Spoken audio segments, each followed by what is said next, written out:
Okay, welcome everyone to our evening study. This evening, the topic is There is Room for All of Nature, and the nativity character is the sheep. There are lots of animals in the Christmas story. There are the animals around the feeding trough that became Jesus' crib. Maybe some sheep followed the shepherds.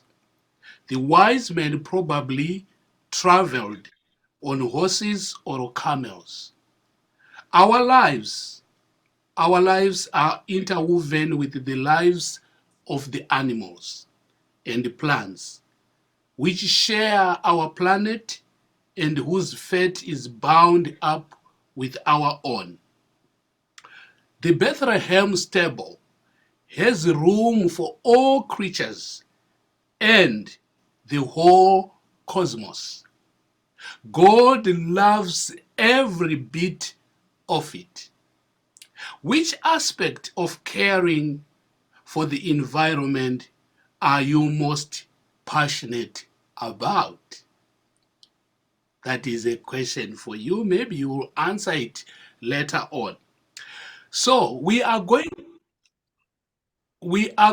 to sing. I'm going to share the hymn, which is uh, from singing the faith hymn number 103. It is called God is Love.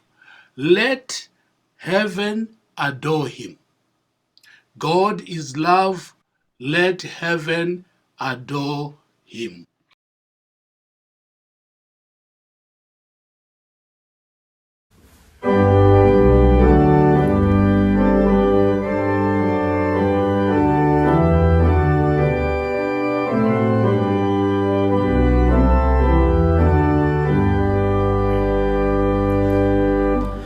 God is love, let heaven adore him. God is love, let earth rejoice. Let creation sing before him and exalt him with one voice.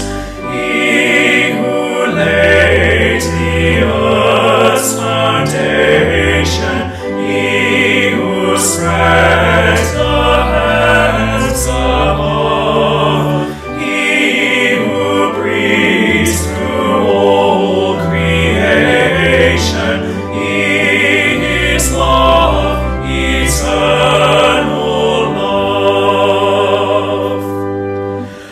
God is love, and he enfolding all the world in one embrace, with unfailing grasp is holding every child of every race.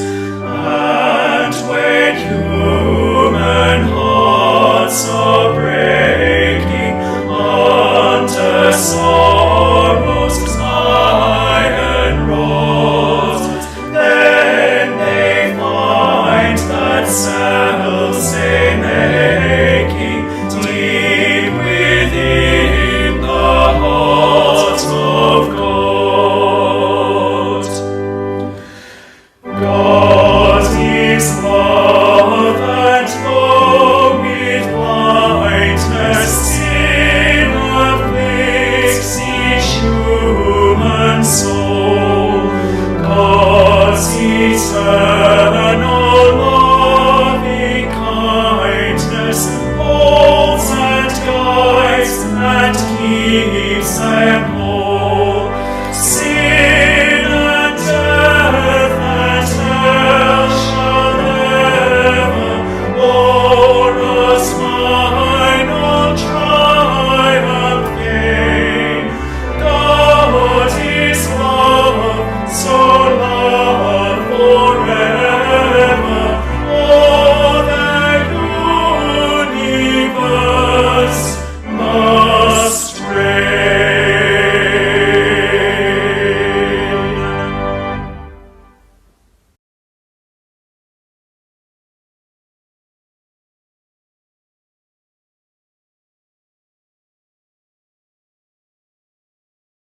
we have had the hymn which is talking about God's love and that heaven should adore him.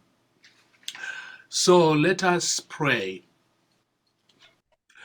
Loving and gracious God, we are here this evening. We come together because we know that there is room for us, room for everything. And we come to share our thoughts as we talk about the Christmas stories. We pray, Lord, that you see us as your family and bless us with the blessings that we all need as we will be sharing together. We ask this in your name. Amen. Amen. So we are going to hear the readings which are for this evening. We have two readings, the readings that we have listened to on Sunday.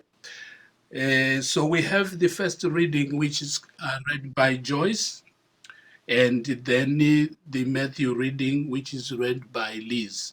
So I ask Joyce to give us the Isaiah reading. I shall be reading from my Bible, the Good News Bible, and I'm reading from Isaiah 35, reading from verse 1 to 10. The heading says, The Road to Holiness. The desert will rejoice and flowers will bloom in the wilderness. The desert will sing and shout for joy. It will be as beautiful as the Lebanon mountains and as fertile as the fields of Carmel and Sharon. Everyone will see the Lord's splendor, see his greatness and power. Give strength to hands that are tired and to knees that tremble with weakness.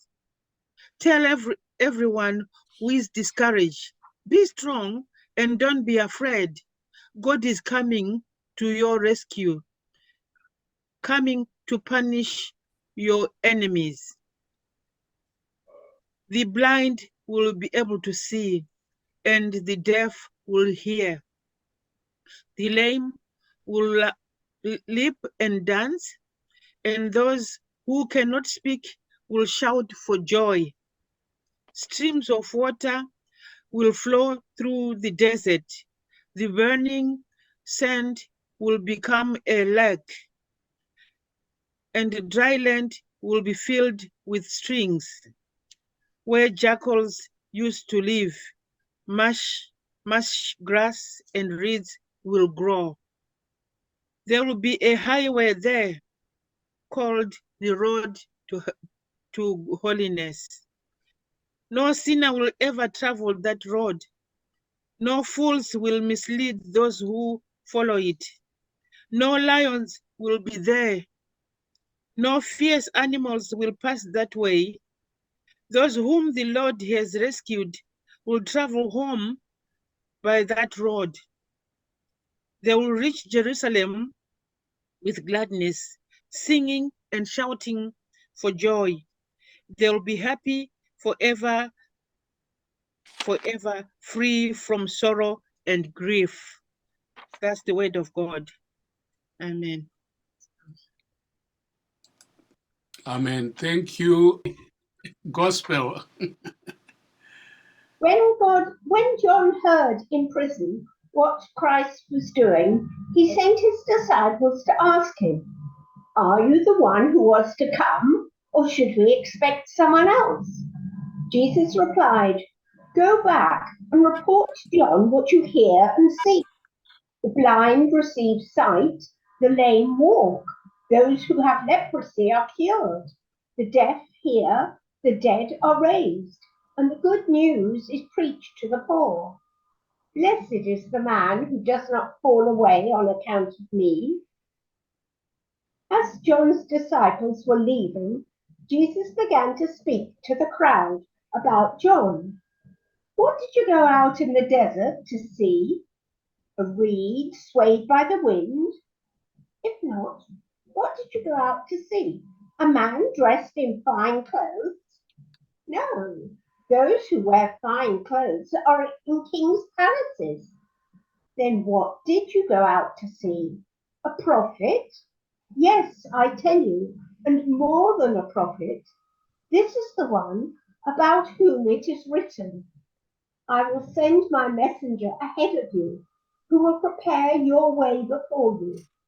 I tell you the truth, among those born of women, there is not risen anyone greater than John the Baptist. Yet he who is least in the kingdom of heaven is greater than he. Thank you, Liz. Can we have a conversation about this topic, which is there is a room for all of nature? Maybe we can start to reflect on the readings that we have listened to, whether we find some connection with the topic and the readings, starting from the Isaiah reading and also the Matthew reading. Anybody who would want to say something in connection with this, as from the reading of Isaiah and Matthew, when we say there is room for all of nature? All animals, creatures, plants were put on this earth for a reason, weren't they? They have a purpose. And I'm sure the slugs weren't put here to eat my plants, but they do. But they're food for birds, I believe. So Yeah. everything is here for a reason. Mm. And also Jesus came for a reason, to save the people, to heal and save people who were not part of the community, outcasts, and people who were lame and beggars. And he came for a reason, not to be king and not to be someone showy, but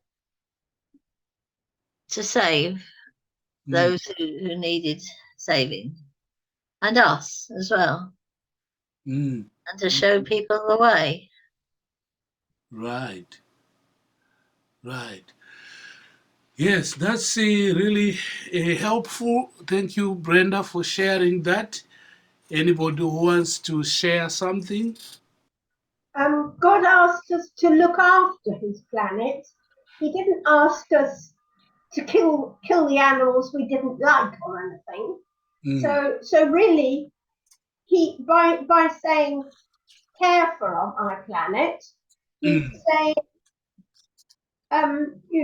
look after it. Right. Yes. So God created all this, the creatures, animals, plants, everything, not for us to kill.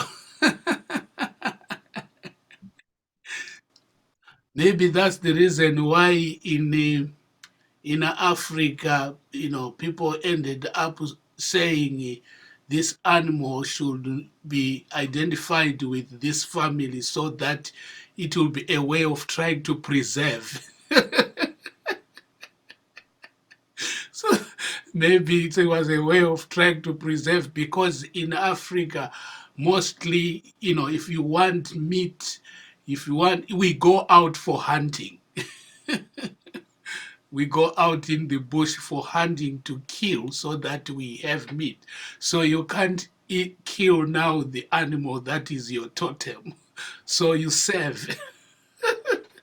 So, yes, like Brenda said again earlier on, that all this was brought for a purpose.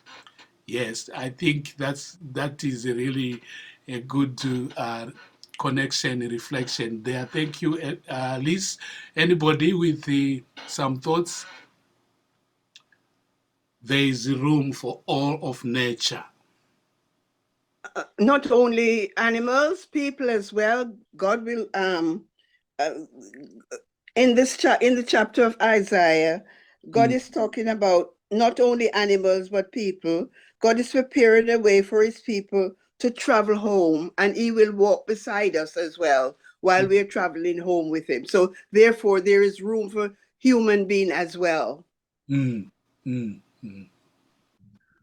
Yes, thank you for sharing that, Cynthia. That is also helpful for us, that there's room for every creature, human beings included. Anybody who wants to say something? At the beginning of the reading, it says the desert will rejoice and flowers will bloom in the wilderness. So we are talking of nature as well, that there's going to be flowers, and supposed to be with flowers being there, they're going to be trees. So all of that will be accepted in what we are talking about. Yes. Right. That's another contribution as well, coming, as it is stated in the in the scriptures.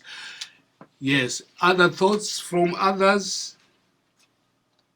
Hi, good evening, everyone. I'm sorry my video is off. Right at this time, I have to go and pick up a family member.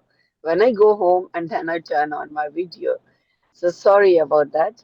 So I'm waiting outside in the car and listening to all wonderful contributions and a wonderful topic what we have once again. So uh, when we say there is a room for everyone, we talk about animals, we talk about all creatures, and something was coming in my mind that all kind of people also with all type of having nature, having thoughts, evil, good, bad, righteous, every kind of person. He is welcome in that room. Lord created, because when we talk about in Isaiah a roaring lion, at the same time he talks about the humble sheep. And when we talk about one of our sisters just said wilderness. So when we talk about wilderness, so then we think about completely opposite. He came to bring color in that wilderness, springs coming out from that wilderness. The wilderness and deserts, they will become beautiful places where there is plenty of water and every kind of flower, as some of our other sisters and brothers they shared. So it's a room for every kind of person, room for every kind of creature, room for every heart which is very um, uh, maybe cruel hearts, they will turn into the kind hearts. So it is the way he came, his coming has given room and opportunity to everybody that there is the way which is prepared for you. Come and live in that place. And he opened the door for everybody. Thank you, Akila, for bringing that. Yes, and that really connects as to why we also have these themes that we have for each week in Advent. Does anyone remember what this week is all about? I think it's about John the Baptist. Yes, and what is the theme in terms of the Christmas presents which we receive by Jesus' birth? It's the gift from God, Jesus' birth, the gift from God. What is the kind of gift that we receive this week, which is represented with this week of Advent? Hope. The gift of joy. Joy. Joy, yeah. Peace, hope, and joy. Yeah, the Joy. gift of joy. Right. Remember, we said in our Advent 1, we have this gift of peace, right? And in our Advent 2, we have the gift of Hope. hope. Yes. Then third, joy. Joy. Exactly. So there is that joy, as Aquila was also saying, that there is joy for everyone to say, well, all of us, we are welcomed. You know, it reminds me of a hymn which was written by also Fred Kahn, which is talking about for the healing of the nations. Lord, we pray with one accord. There is verse 3 that says, all that kills abundant living, all that kills abundant living, let it from the earth be banned. Right. Pride of status, race, or schooling dogmas that obscure God's plan, right, should be banned on earth.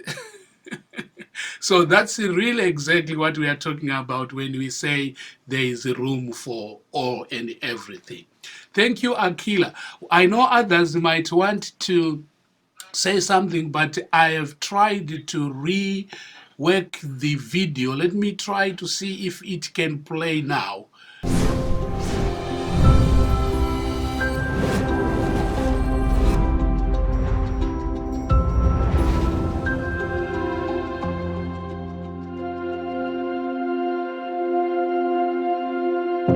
Did you know that there's a natural antidepressant in soil?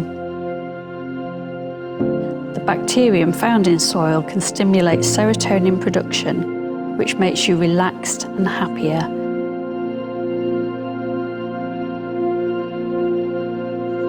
God has put something in the very ground that we walk on that makes us feel joy and happiness.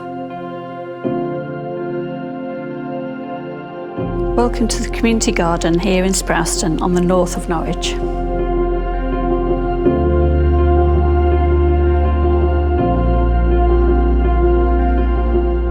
We saw the big space that the church has and thought what a blessing that is for the community, and we felt that God was leading us to look outside of our walls and that God was wanting to show his love and provision for the community around us.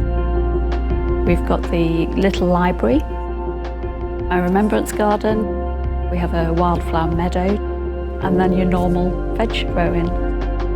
Well, Community Garden began as quite a modest idea, really, of just a number of volunteers digging it over and planting stuff and inviting people to come and harvest it. But it developed into quite a magnificent project and a lovely space where people can not just enjoy nature, but they can harvest its fruits.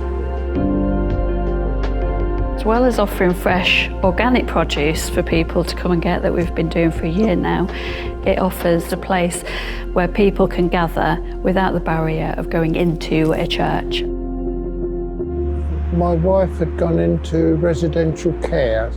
You feel alone, and I thought, well, I'll have to do something with my life. I heard about the garden through the local Sprowston magazine.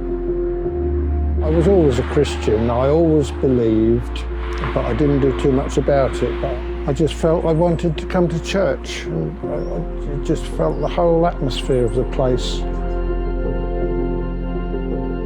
I believe God wants us to make room in our traditions for nature to get outside and really speak to people through his creation. People just love encountering God through nature, and it's just an absolutely natural way in to understanding the God of creation. I've met so many lovely people and had so much love and care. Putting your hands into soil is like unlocking a natural antidepressant that's there in the ground ready for us. Perhaps that's why children enjoy playing in soil so much. As adults, have we forgotten what it's like to put our hands into soil and to get dirty? We put gloves on and have barriers. Maybe we just need to reconnect with what God has created for us.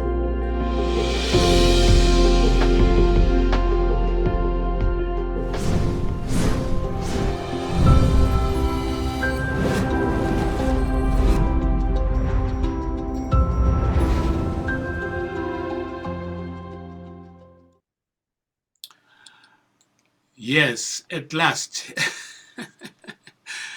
Were we able to watch the video? Yeah. Ah, wonderful, wonderful, wonderful. Right, so I'm now going to bring the questions which were raised in this topic. There are questions raised for us to share in line with what we have watched, and also going back to scriptures and everything else. So the first question is, where do you see abundance and flourishing in nature? Where do you see abundance and flourishing in nature? We seem to have an abundance of weeds in our garden. Weeds in our gardens, They grow well. right? And are you interacting with your weeds, with the weeds without gloves? Yeah, regular. Okay, all right, all right. Anybody wants to respond to that as well? Thank you, Liz. Where do you see abundance and flourishing in nature? Along the Yes. Oh, sorry, go on, Cynthia. Okay, along the I think near Tesco, there's a lot of flowers growing opposite that new hotel. I see every time I drive past it, it's so beautiful to have a look at that. The wow. abundance in nature. I Ah. see lots of beautiful different, they're wildflowers, but they're beautiful to look at. Wonderful. It's good to let us know that we have never stopped. Some of us, we just drive past Oh, through. it's beautiful. Liz, you know where I'm talking about. Yes, I Yes. do. Near Yes. the university. What was That's right. Yes. That's right. That's right. Beautiful. I always Yes. stop as well. When Yes. we're the traffic Yes. lights, I'd stop. I Yes. always Yes. admire. Yes. Beautiful. Beautiful. Yes. Lovely. They've done it so well. Oh, wonderful. So we've got a place nearby. Yes. It's worth visiting. Yes, yes. Visiting. Yes. Yeah, you'll be passing through there. Yeah. Yes, yes, yes. I see abundance of nature when I go to the allotment. I've got an allotment here, and it's just beautiful to watch, to look at the different plants. Some people grow flowers, and some people vegetables, and also the weeds, like Liz was talking. In my allotment, there's so much weeds that outgrow the crops, and I also always say this is how God, says that we grow amongst the weeds, and at the end He's going to pluck the weeds that are not good. And I always, it draws me to nature. And looking around the allotment borders, there are beautiful trees. There's the diversity of trees, and the flowers. When they flower, I think that's all beautiful. That's I don't have to go far. In my back garden, in springtime, I've got a lovely marigold, and it's beautiful. Is it marigold? No, magnolia tree, and it's beautiful. Also the camellias, when it comes out in the springtime, it's beautiful. And Brenda knows I love my gardening, and I just sit there watching my plants. And sometimes when the bird, especially the robins, they normally come in, and I'll have a little chat with them, and they're off again. So I don't have to go far to see beauty, just in my back garden. Yeah, in my case, it's the magpies. The magpies. There's the year that I planted some beans, beans, and they were in rows, and there were magpies. And I'm saying to myself, this is what God says. There are going to be birds, and He feeds the birds. And I'm saying, God, I'm planting my beans, but they are coming to pluck away my beans. So that's all the beautiful of nature. Yes, yes. So we see that abundance, isn't it? And that flourishing, yes, in that. Oh, wonderful. Okay. Maybe the next question to share is, in this midwinter season, much of nature seems asleep, but things are preparing and growing largely unseen. What is similar in the life and work of this church? Perhaps during the cold weather, we should stay in our churches and be prepared to go out into our communities much more when the weather gets fine. I mean, at the moment, if you're walking down the high street, it's cold, so everyone wants to keep walking. But at other times, like when it gets a bit warmer, you could walk in the park, and you could say hello to people, or this sort of thing.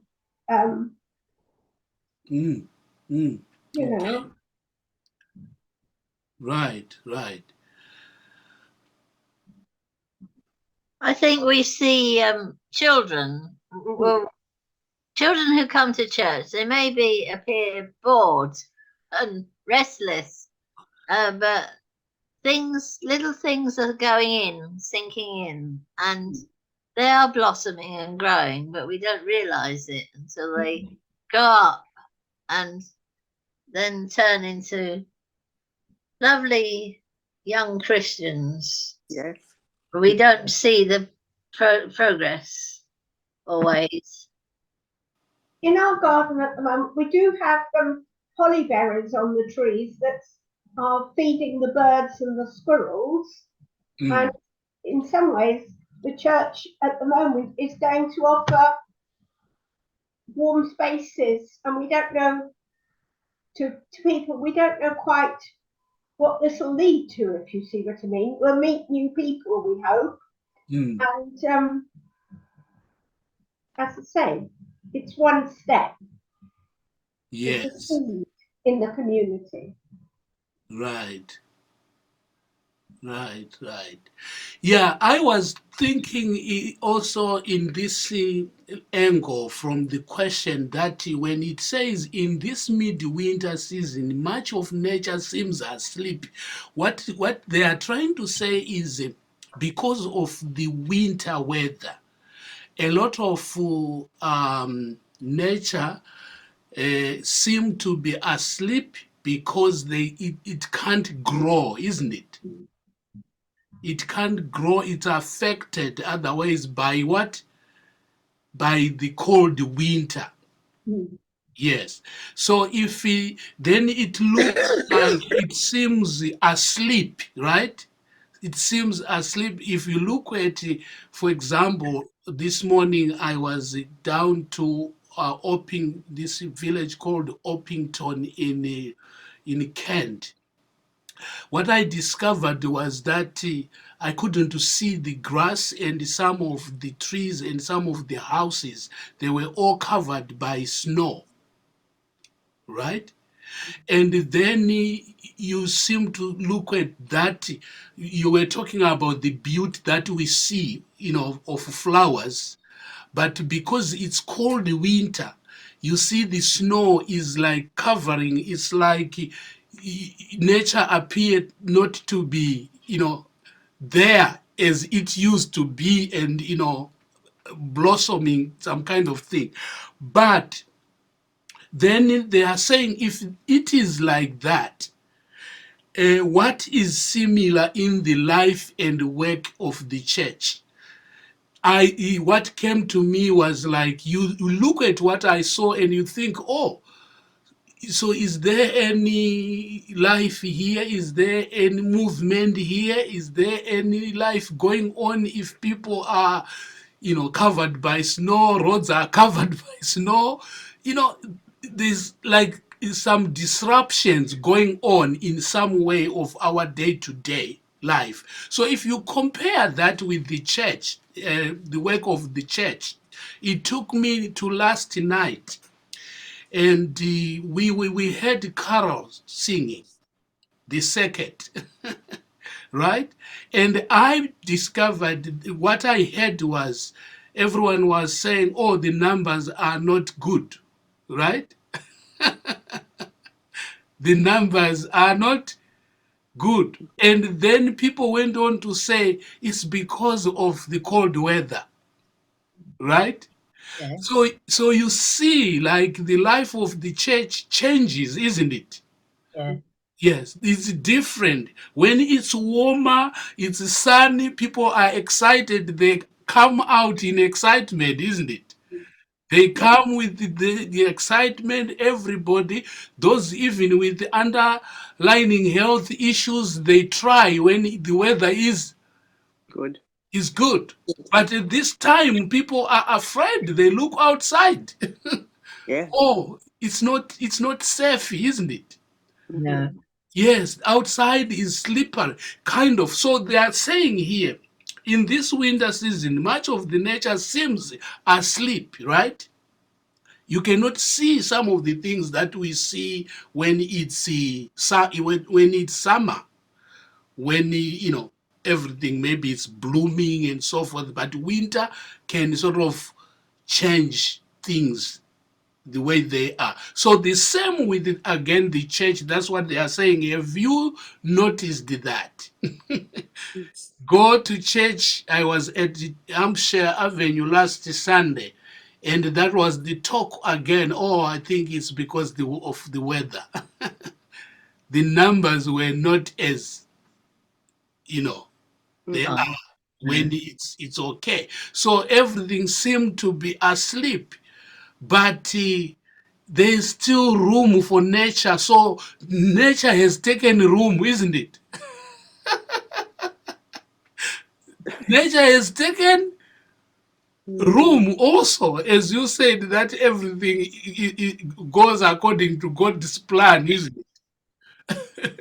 In some way, there is that space for nature and still something going on, happening out there. And people again enjoy, even when they are inside looking through the window, looking at snow, you can still appreciate. But you are indoors. So it's a what is being asked with this question here. So there's another question. What do you do that works against nature flourishing? What do you do that works against nature flourishing? I think this is just asking us to be just honest, isn't it? I think sometimes we might neglect to water plants and then they die.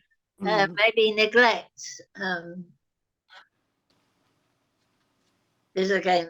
stops them flourishing. Yeah. Mm-hmm.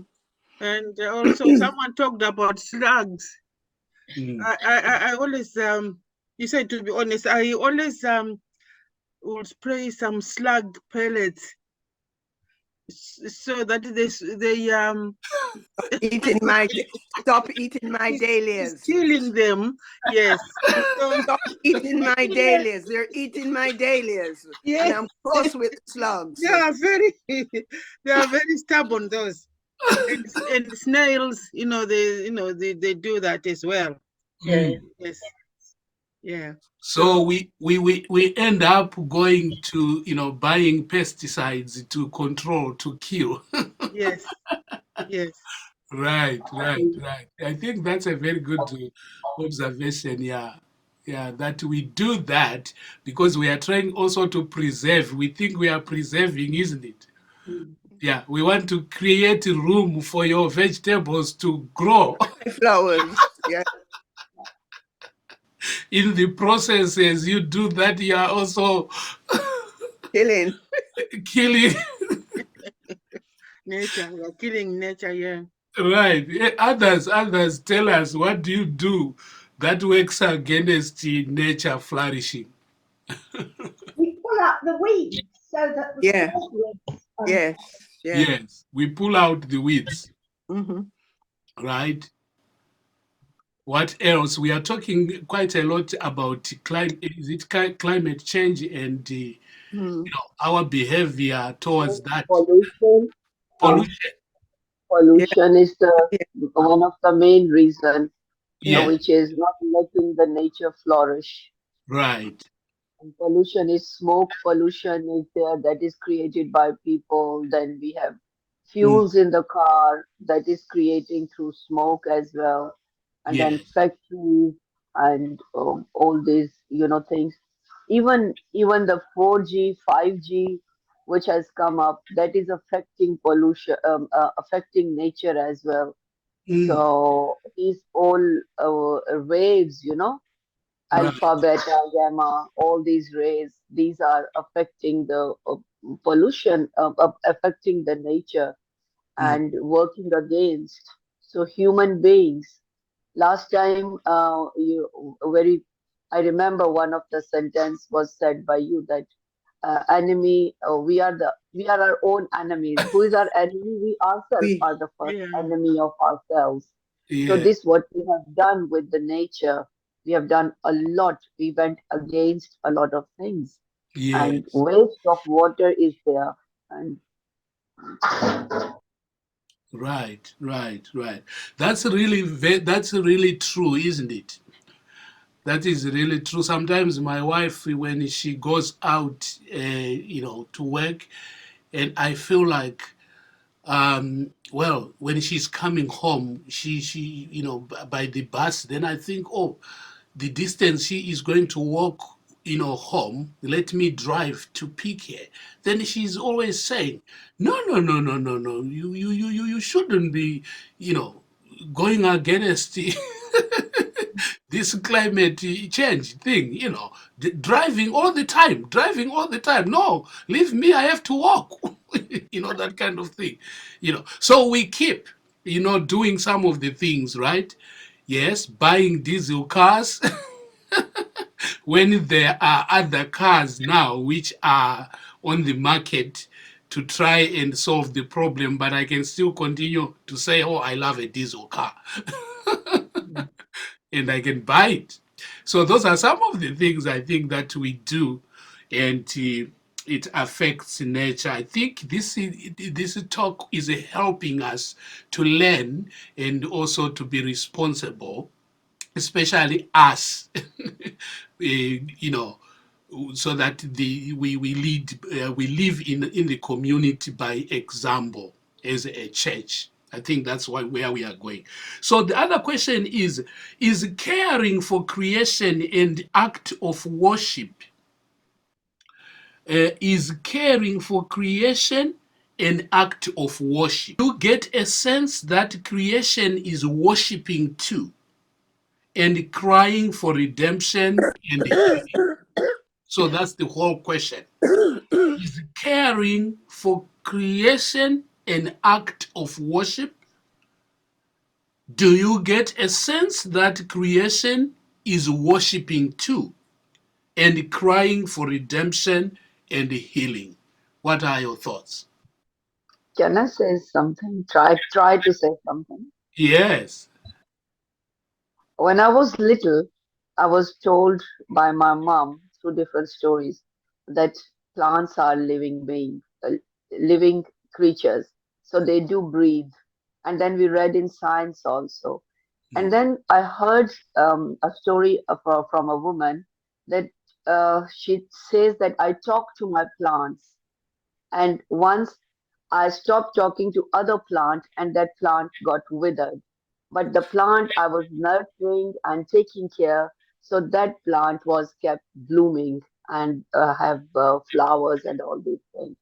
So To some extent, I cannot worshipping the plants, but it is worshipping Lord, glorifying Lord. If you respect the nature, if we take care of the nature, and it is an act of worship our Lord who has created us. But we are not worshipping the plants or nature, but we are worshipping the Lord by respecting and taking the nature which is around us. Mhm. Yes, yes, yes. Thank you, Akila. That is really that's very true. Anybody wants to add something on that?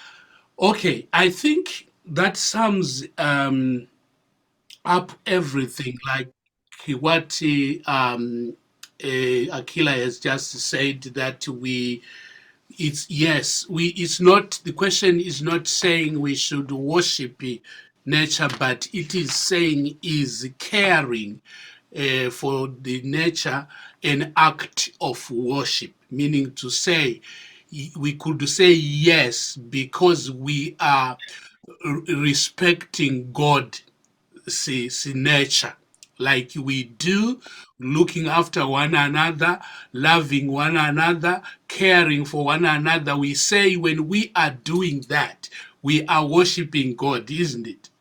Because we are doing the will God. of God. Yes. So if we respect nature, if we take care of nature and the environment in which we live, we are also worshiping God. God. I can say yes, it is actually, but sometimes we don't know that. We think, oh, just going into the church building before God, singing and praying, that's only worshiping.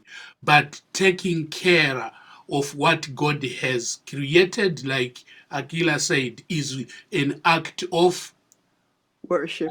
worship. I've heard some people who said, uh, yes, I'm a Christian, but I don't go to church. Right? Then I said, what do you mean? Then he said, oh, yes, that's what I mean, that I do.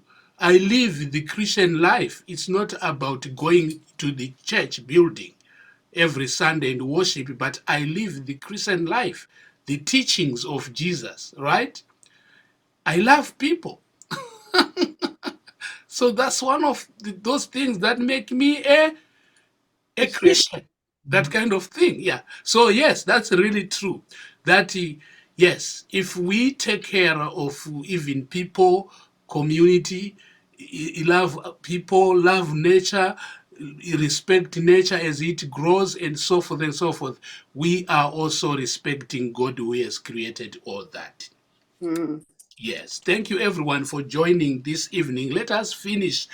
I have chosen a hymn that is called Praise and Thanksgiving, which is hymn 125. We can sing that one. I can share it. I hope it is going to show up. Then we close.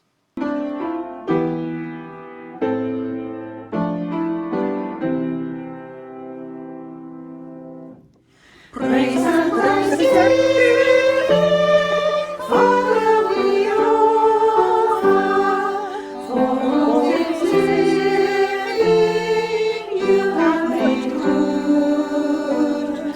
Harvest of soul fields, fruits of the ocean.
Okay, let us unmute and share the grace together.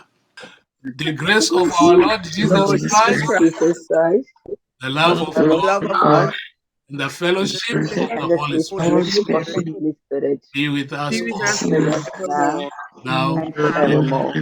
Amen. Amen. Yes, thank you Amen. everyone for Thank you. joining. Thanks very much. Thank Bye-bye. you for your sharing. God Thank bless you. you. Take Good care. night, Take Eve. care.